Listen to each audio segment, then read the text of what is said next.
Hi, we're here with Sue, and she's another wonderful author in our collaboration book, We Are All Made of Love. It's a vulnerable and heartfelt collection that'll help restore your faith in humanity and remind you of the true reason that we're all here, transcending all odds through love, connected as one with each other, and made of love. And I'm just going to read you a bit of her bio for a moment. And Sue Ellis-Saller is a tarot card slinging, energy wielding marketing agent who helps people stand out of the crowd and live bold lives. When Sue isn't studying cards, social media trends, or mysticism, she's laughing with her children, stretching, exploring the world with her husband, or trying to train her pups. And you can read more about her life and business on her website at sueellissaller.com, and that'll all be in the notes of the description as well. Her pieces in this book are The Modern Quest for True Love, True Real Love, and My Daughter's Middle Name is Epiphany, and Gritty Love. And so we're going to talk with Sue a little bit about that. Welcome, Sue. Thanks for being here. Hi, Andy. Thank you for having me and inviting me to chat with you today about the book. So did you want to tell us about your first piece about the modern quest for real true love, which is in the first chapter of the book, The Understanding Love? How did you come about writing that one? Well, I feel like in the last 10 years, especially, the description or the way that we define love has really changed a lot and has become more inclusive and more realistic. It used to be much more biblically defined, or whatever you want to call it, and very strict and conservative.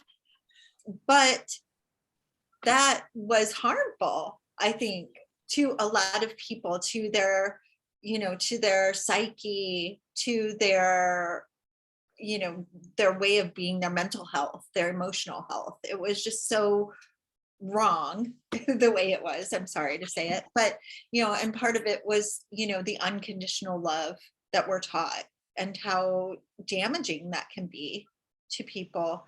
And also just opening up love to a more realistic idea of what it is and what it represents and how it unfolds in our lives. Well, it was a beautifully written piece that had lots of different nuggets to explore and to contemplate. And I'm really grateful that you had submitted that one. And it's a wonderful addition in that section where it sort of like wraps up everything about what the book is about. So I really liked how that one came together. So thank you.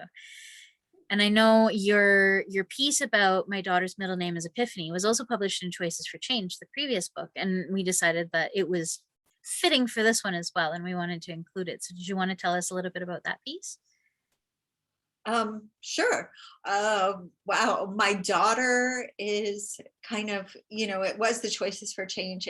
She was a catalyst in my life, and really, kind of put me in a place where my love for her was so big and so profound that it encouraged and me changing my own self, to becoming more responsible, to being a better person, so that I could give her what she needed as a nurturing, loving, supportive person. I can't say that I'm perfect. I will not say that I'm perfect. I'm trying my very best, but let's just say I up leveled from, because I wanted to be there for her, and because I didn't want her to have those experiences that you'll read about in the story. That was just, with a background in alcoholism and drug abuse and things like that. And just, kind of having someone to better myself for. Well, there's that topic is touched on with a number of different pieces in the book and everything, that it's been a catalyst for love for a number of different people. And it's these different stories of how we are made of love and how that gets inspired out of us, right? And so it was a wonderful piece, and I'm grateful that it was able to fit into both books, because this one, it was in the Love of Family chapter, which is what the other piece that you wrote about Gritty Love, which is a very powerful and vulnerable piece. And did you want to tell us a little bit about that one too? Sure. I'm all like, if I don't start crying first, I It think has such a that, powerful message that people need to read. yeah, because motherhood is kind of glorified a lot. And we're supposed to be happy and, like super women able to stay up and, provide everything. But it's not always so easy, especially when you have a child who has an illness, or who, like my child, had colic. Um, and when you're alone, because I live in, I live in a different country. I'm an expat and I live in Austria and my family is in America.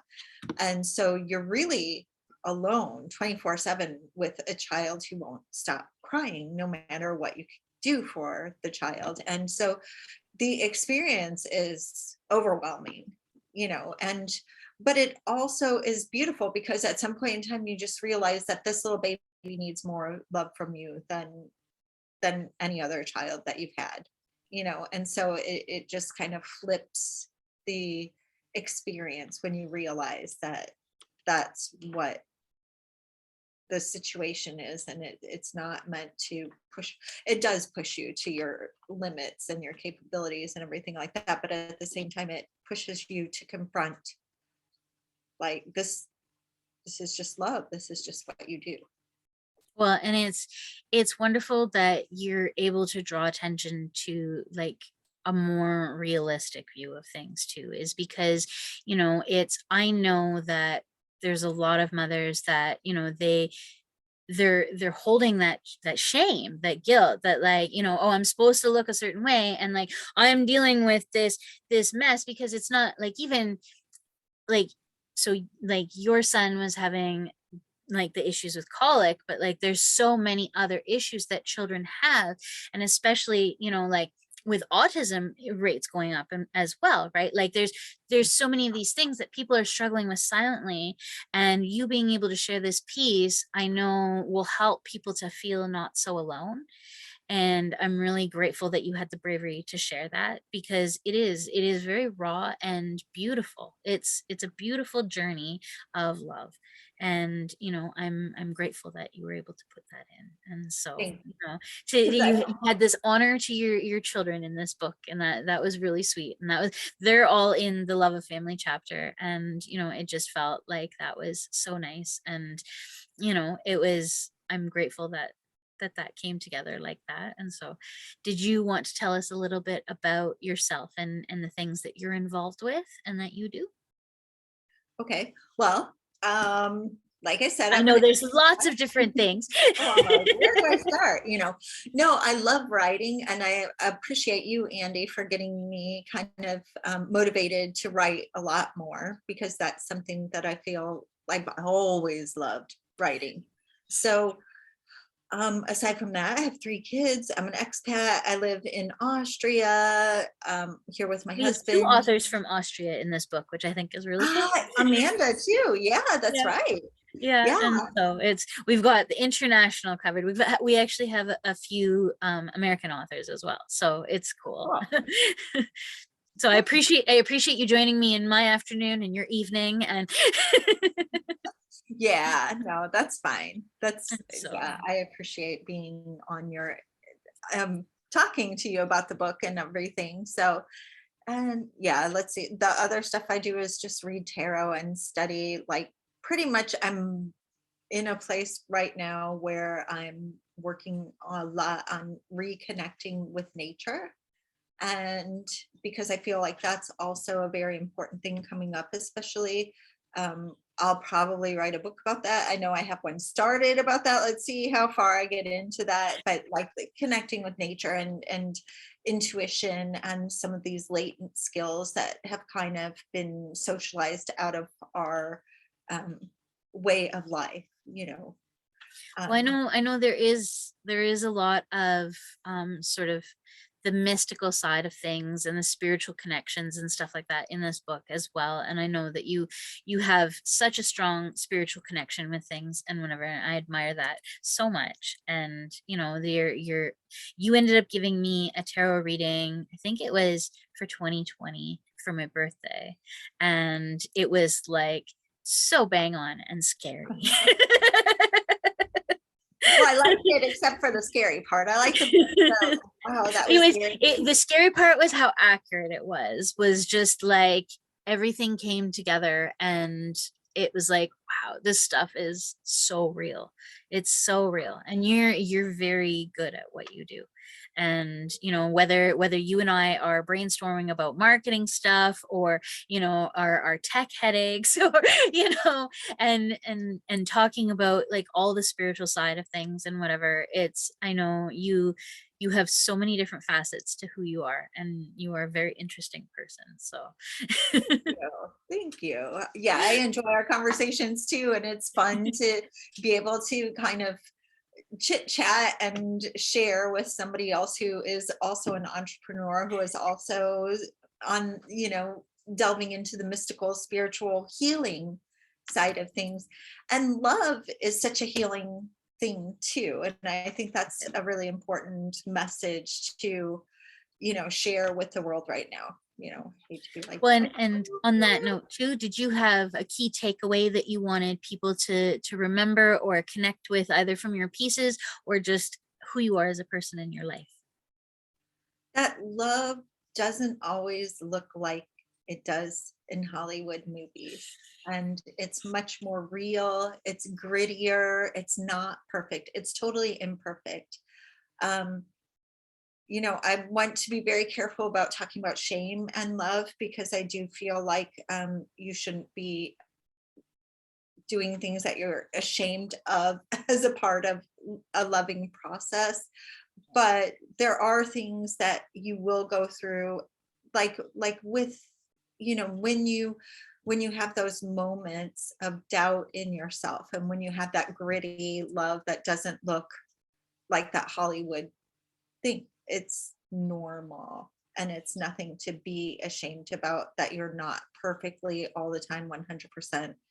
I don't want to say Mother Teresa, but angelic love for your children or your partner or yourself, that it is much more complex and Breaking the raw. stereotypes and yeah. Yeah, and we have to do that, because that's the progression of it, and that's what makes it real and true and beautiful in and of itself. And I think we're in a time right now that there's a lot of light being shone on, like being authentic and being genuine and like just honest and real, and that we don't have to live up to some standard, that we can just be ourselves and perfectly imperfect, right? And Right, and I that think other people experience it. yeah. Well, and I think that's going to be a big part of this book as well, is that when people read through the pages, they're going to see themselves in the pages and find a connection, that they're not alone, and that we are all connected, we are all one, we're made of love. That's just what it is, right? And so if people would like to pre-order the book from you, if they've connected with you and they want to share a little bit more about how you've touched them or whatever, how would they get in touch with you? Okay.